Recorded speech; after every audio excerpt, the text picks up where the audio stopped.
七比八啊！我哋1分鐘休息完之後嘅話咧，就會有嘅七比八，我知啊。有嘢。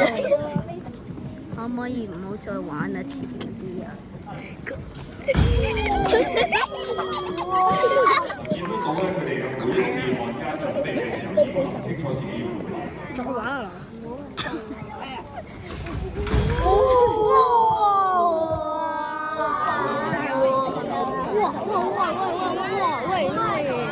你唔覺得你好煩咩？佢好煩啊！你好煩，你哋哇！冇停啊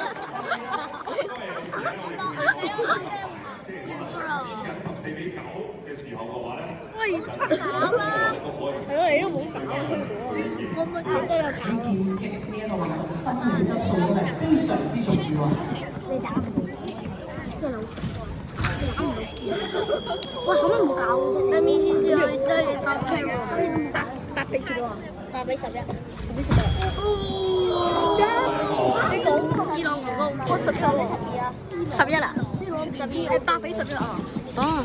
C朗啊，C朗啊，踢足球，那又輸。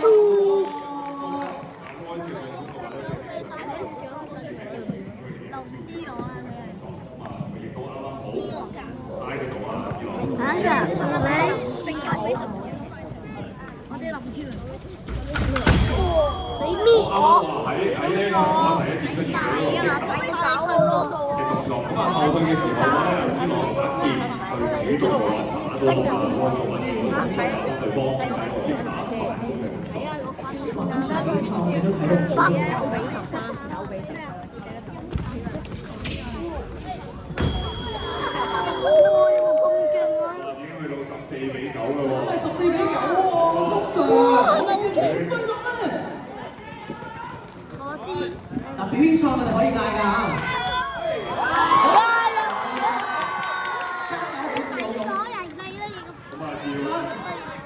要靠啲小點神加油！好勁啊！哇！充滿咗力量啦，亦都令到我哋呢一場比賽咧更加刺激，更加好睇啊！咁樣就得啦。